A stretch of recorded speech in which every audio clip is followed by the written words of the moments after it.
If you haven't already, click subscribe to never miss another scary story. If you are subscribed, click the notification bell and click that like button too. Thank you all. You're watching Darkness Prevails, the best place to share your creepy stories with the world, because this world is a strange one. The following is a creepypasta by Reddit no-sleep author TheOddCatLady. It is the curious story from a struggling brother and the odd circumstances around his sister's sudden pregnancy. Because, for some strange reason, their parents don't believe his sister is pregnant. For more from this talented author, go to TheOddCatLady.tumblr.com or follow her on Twitter at KatieJOlson.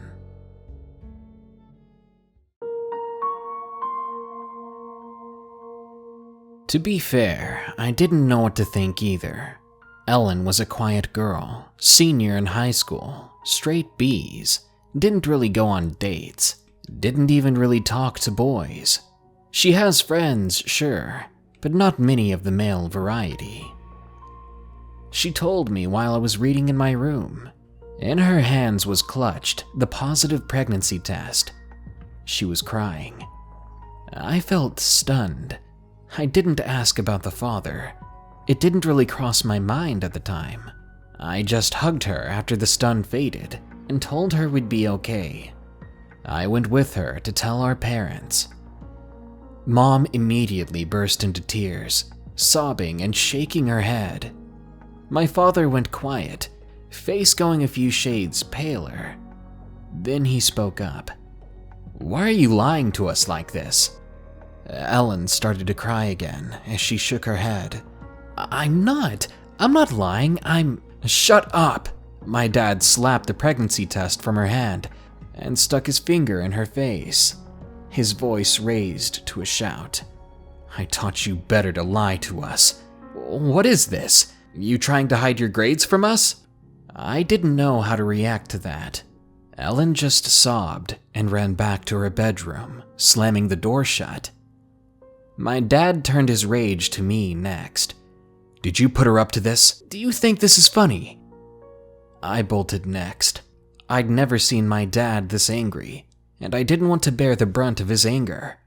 I figured when they'd calm down, they'd see reason and help Ellen cope with what was happening. They didn't. Ellen tried to bring it up the next morning, with just Mom around, but her lips pressed together firmly, and she refused to answer. Ellen pleaded with her to see reason, but she just told us to pick up some things from the store on the way home from school and left the table. Ellen just buried her face in her hands, past tears and just confused. I patted her on the back. I told her I'd come up with a way out of this. That afternoon, I Googled abortion clinics near us. I made a plan. I technically only had my driver's permit, but Ellen couldn't drive herself back after the procedure, so I figured, what the heck, might as well try to get away with it. I shared with Ellen my plan, and although she was hesitant, I convinced her this was the only way she could get out of this.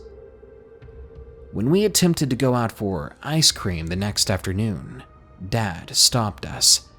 I'd forgotten to erase the browser history. He screamed at us, telling us we were both going too far with our little joke, and that we were grounded until Ellen confessed to lying. His face was bright red. A vein was popping out so far in his forehead, I thought it was going to pop. Dad was always hot-tempered, but I'd never seen him like this. The moment Ellen opened her mouth to say something, Dad punched her in the jaw. Actually punched her. And he's no small guy, so he hits hard. Ellen hit the floor. I saw her spit up a bloody tooth on the ground before she started sobbing. I dragged her by the arm as Dad screamed after us how we weren't leaving his house for anything but school until we came clean. I helped clean up Ellen's mouth, wiping away the blood and managing to sneak down for some frozen peas to press against her jaw. She shook her head and looked at me. I'm pregnant. You believe me, right?" It didn't really matter if I believed her or not, because she was. Over the next few weeks, Ellen would be nearly knocked over with morning sickness. Morning sickness is giving it too much credit. She had days where she was slumped over the toilet, unable to keep much of anything down. If Mom caught her, she'd just say Ellen had the flu. If Dad caught her, he'd call out her prank and make her get dressed for school.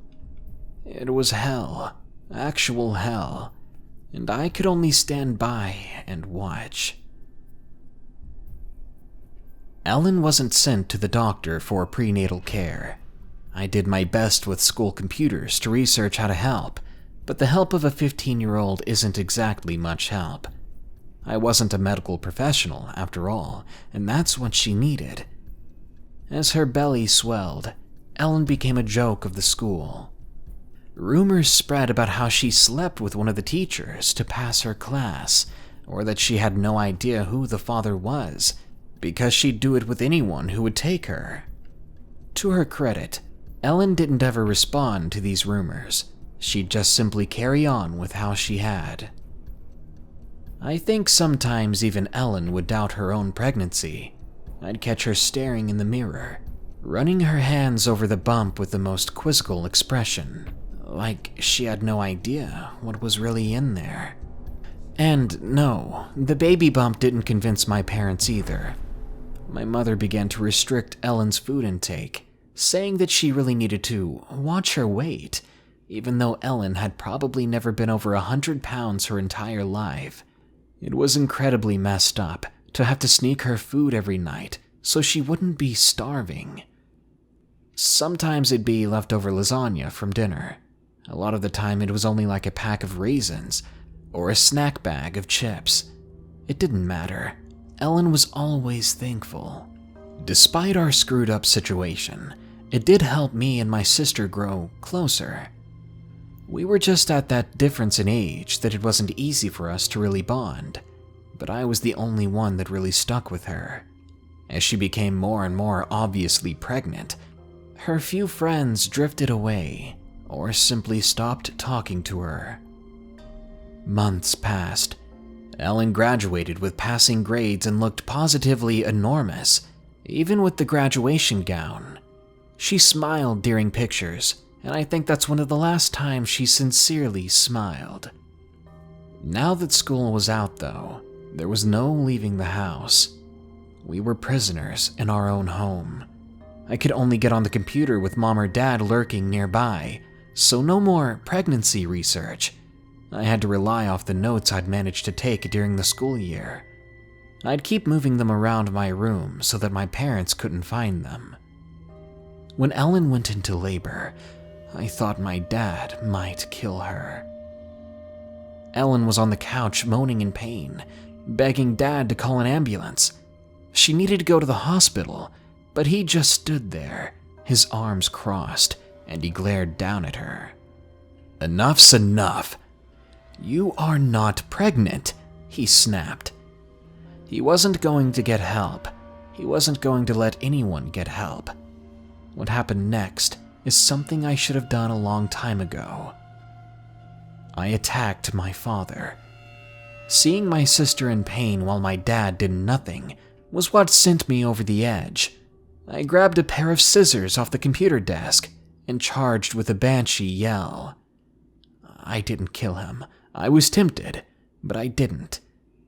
I got him in the arm, and as he toppled back, I helped Ellen off the couch and got her into her room. We didn't have locks on our door, but I blocked it off with a chair and prayed that that would be enough. Ellen laid on her bed, clenching her sheets and screaming as another contraction shook her tiny frame. The whole thing was a blur, really. I held my sister's hand until she nearly crushed it. I got her old baby blanket out of the closet, and I told her that she could do this. Her screams shook the windows. At least I thought it was her screams shaking them, but I realized that the entire house was shaking. I remember thinking that this would be the time for an earthquake when I realized it was time to catch the baby. My niece was so tiny, so still. Her skin was tinted blue, and I thought she was dead, until she opened her mouth and cried. My sister looked up at me, her face white as a sheet and covered in sweat. I did my best to clean off the baby and wrapped her in the blanket, handing her to my sister, and smiled. I heard footsteps behind me, and I felt the hair on the back of my neck stand up. Had my dad gotten in during the insanity? I turned around. I can't describe what was behind me, only that it was tall. Its head brushed the ceiling. The room seemed to grow dark with its presence, its features hidden by a black cloak that brushed the floor. I nearly jumped out of my skin when it spoke, its voice low and ominous. "Is the child healthy?" it asked. I gulped. I think so.